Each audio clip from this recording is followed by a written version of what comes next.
नमस्ते मेरे प्यारे दोस्तों, आप सभी का स्वागत है आज की इस नई वीडियो में और आपके अपने चैनल प्रीतिज़ लर्निंग एकेडमी में।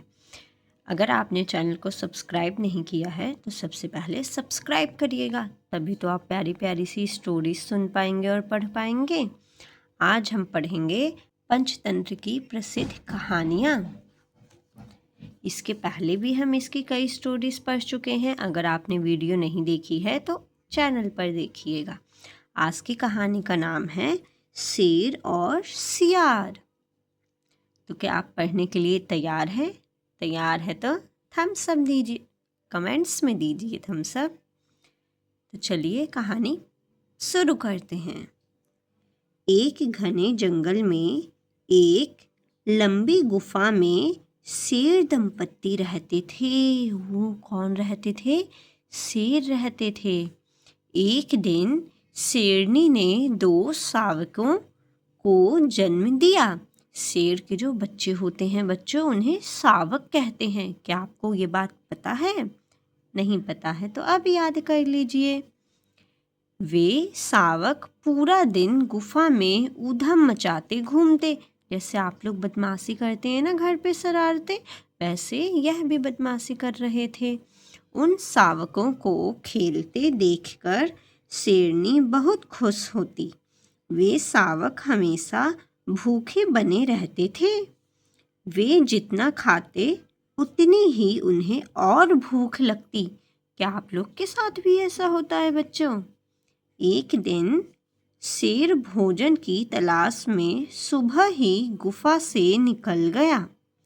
दोपहर में जब वह वापस लौटा तो खाली हाथ था, उसे कुछ नहीं मिला बच्चों। जब शेरनी ने उससे भोजन के विषय में पूछा तो शेर बोला, आज तो कोई शिकार मिला ही नहीं। शेर की बात सुनकर शेरनी बोली, हमारे बच्चे बहुत भूखे हैं, तुम किसी भी तरह उनके लिए भोजन लेकर आओ। शेरनी की बात सुनकर शेर फिर भोजन लाने के लिए चल पड़ा। इस बार गुफा से थोड़ी ही दूर जाने पर उसे दो खरगोश मिले। शेर ने उन्हें मार डाला और वापस लौट पड़ा। इत्तेफाक से उसे एक शिशु सियार और मिल गया। शेर ने उसे जीवित ही अपने पंजे में दबाया और गुफा की ओर लौट पड़ा। गुफा में पहुंचकर वह अपनी शेरनी से बोला, ये खरगोश बच्चों को खिला दो।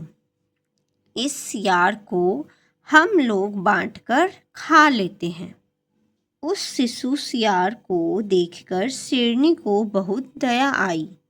आखिर उसके पास भी एक माँ का हृदय था। वह शेर से बोली, मैं इस शिशु को नहीं मारूंगी। इसकी उम्र भी मेरे बच्चों जितनी ही है। लगता है यह अपनी माँ से बिछुड़ गया है। मैं अपने बच्चों के साथ इसका भी पालन पोषण करूंगी। ये देखिए बच्चों, ये है शेर, यह है शेरनी और ये इनके दो बच्चे शावक। बच्चों बताइए, शेरनी ने किसको मारने से मना कर दिया? शिशु सियार को। आगे पढ़ते हैं। शेर ने शेरनी की बात मान ली। सियार भी शेरों के साथ रहने लगा। शेर जो कुछ भी शिकार करके लाता वह शेरनी अपने बच्चों के साथ सियार को भी खिलाती। वह सिंह शावकों के साथ ही खेलता कूदता। शेरनी उसे अपने बच्चों से कम प्यार नहीं करती थी। वक्त के साथ तीनों बच्चे बड़े होते गए। शेरनी ने अपने बच्चों को शिकार करना सिखाया। इस दौरान सियार भी उसके साथ रहता था। एक दिन सिंह शावकों ने मिलकर एक हिरन का शिकार किया। अपने बच्चों के पहले शिकार पर शेरनी बहुत खुश हुई और उसने उनकी पीठ ठोकी, मतलब उन्हें शाबाशी दिया। उसे अपने बच्चों पर खूब गर्व हो रहा था। उसके तीनों बच्चों को उस हिरन का मांस पेट भरकर खाने दिया। जब शेर वापस आया तो शेरनी ने उसे भी अपने बच्चों के शिकार के बारे में बताया। शेर भी बहुत खुश हुआ। धीरे धीरे शेरनी के दोनों बच्चे वयस्क शेर बन गए।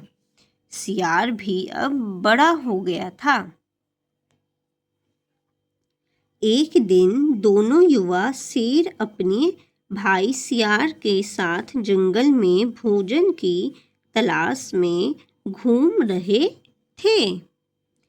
तभी एक पागल हाथी उस ओर आ निकला। दोनों युवा शेर बहुत बहादुर थे। वे उस पागल हाथी से भिड़ गए, लेकिन सियार में उस पागल हाथी के सामने आने की भी हिम्मत नहीं थी।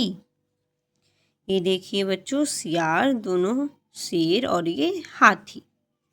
किसमें हाथी के सामने जाने की हिम्मत नहीं थी बच्चों? सियार में।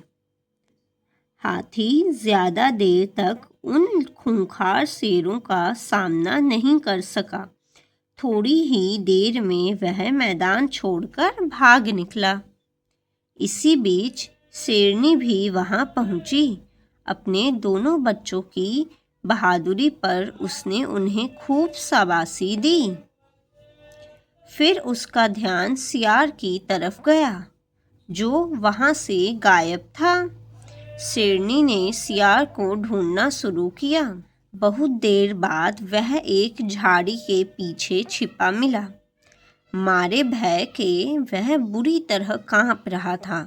सियार डर के मारे क्या कर रहा था बच्चों? कांप रहा था।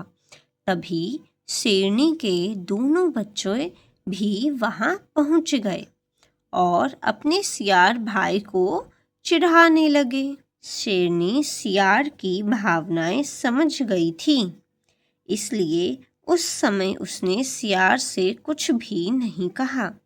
थोड़ी देर बाद जब दोनों युवा शेर झपकी लेने लगे, तब उसने सियार से कहा, बेटा, बेहतर यही रहेगा कि अब तुम हम सबसे अलग रहो। कहीं ऐसा न हो कि किसी दिन खेल खेल में ही तुम मेरे बच्चों के हाथ से मारे जाओ। तुम दरअसल एक सियार हो, शेर नहीं। मेरे पति ने तुम्हें लावारिस पड़े पाया था और हमारी गुफा में ले आए थे। मुझे तुम पर दया आ गई और तुम्हें पालने लगी। मैंने तुम्हें वैसे ही पाला पोसा है जैसे अपने बच्चों को। फिर भी तुम्हारा स्वभाव वैसा ही रहा जैसा सियारों का होता है। इतने दिन हमारे साथ रहने के बाद भी तुम्हारे व्यवहार में कोई परिवर्तन नहीं आया। ये हमारी कहानी खत्म बच्चों। इससे हमें क्या शिक्षा, क्या मोरल मिला? किसी भी प्राणी के मूल स्वभाव में परिवर्तन नहीं हो सकता।